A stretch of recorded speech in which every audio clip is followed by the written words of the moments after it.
கல்வி செய்திகள் வாசிப்பவர் சிவசக்தி ஸ்டார்.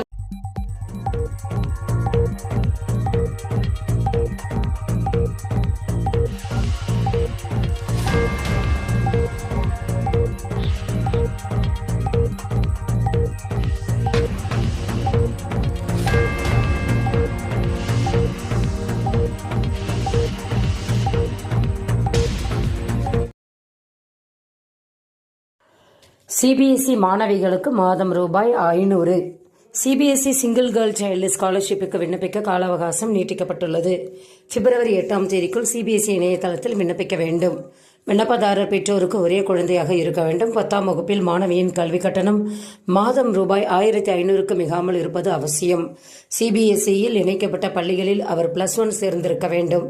தேர்வானால் மாதம் ரூபாய் 500 வழங்கப்படும். பட்டியலின மாணவர்களுக்கு கல்வி உதவித்தொகை. கல்லூரி பயிலும் பட்டியலின மாணவர்களுக்கு கல்வி ஊக்கத்தொகை வழங்க தமிழக அரசு திட்டமிட்டுள்ளது.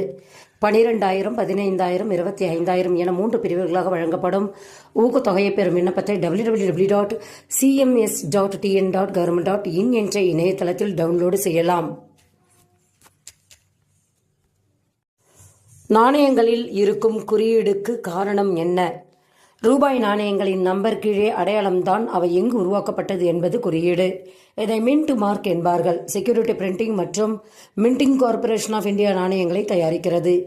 டைமண்ட் மும்பையில் உருவாக்கப்பட்டது. ஸ்டார் ஹைதராபாத்தில் உருவாக்கப்பட்டது. டாட் டெல்லியில் உருவாக்கப்பட்டது. எந்த ஒரு குறியீடும் இல்லை என்றால் அது கொல்கத்தாவில் உருவாக்கப்பட்ட நாணயம் என தெரிவிக்கப்பட்டுள்ளது.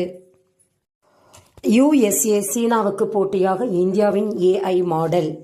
அடுத்த 10 மாதங்களுக்குள் இந்தியாவின் சொந்த AI மாடல் தயாராகிவிடும் என மத்திய அமைச்சர் அஸ்வினி வைஷ்ணவ் உறுதிபட தெரிவித்துள்ளார். இதற்கான கட்டமைப்பு உருவாக்கப்பட்ட பணிகள் நடந்து வருவதாகவும் LLI மொழி மாதிரி உருவாக்க 18,693 GPUக்கள் கொள்முதல் செய்யப்பட்டுள்ளதாகவும் அவர் தெரிவித்துள்ளார். AIயில் அமெரிக்கா, சீனா கோலோச்சி வரும் நிலையில் இந்தியாவும் இத்துறையில் காலடி எடுத்து வைத்துக் உள்ளது குறிப்பிடத்தக்கது. TNPSC குரூப் 2 ஹால் டிக்கெட் வெளியீடு. குரூப் 2A முதன்மை தேர்வுக்கான ஹால் டிக்கெட்டுகளை TNPSC வெளியிட்டுள்ளது. www.tnpsc.government.in என்ற இணையதளத்தில் தேர்வர்கள் தங்களது ஹால் டிக்கெட்டை பதிவிறக்கம் செய்து கொள்ளலாம். சார் பதிவாளர், துணை வணிக வரி அலுவலர், தொழிலாளர் உதவி ஆய்வாளர் உட்பட பல்வேறு பணிகளில் உள்ள 2,540 காலி பணியிடங்களை நிரப்ப பிப்ரவரி 8 மற்றும் 23ஆம் தேதிகளில் இத்தேர்வு நடத்தப்பட உள்ளது குறிப்பிடத்தக்கது. செய்திகள் நிறைவடைந்தன. வணக்கம்.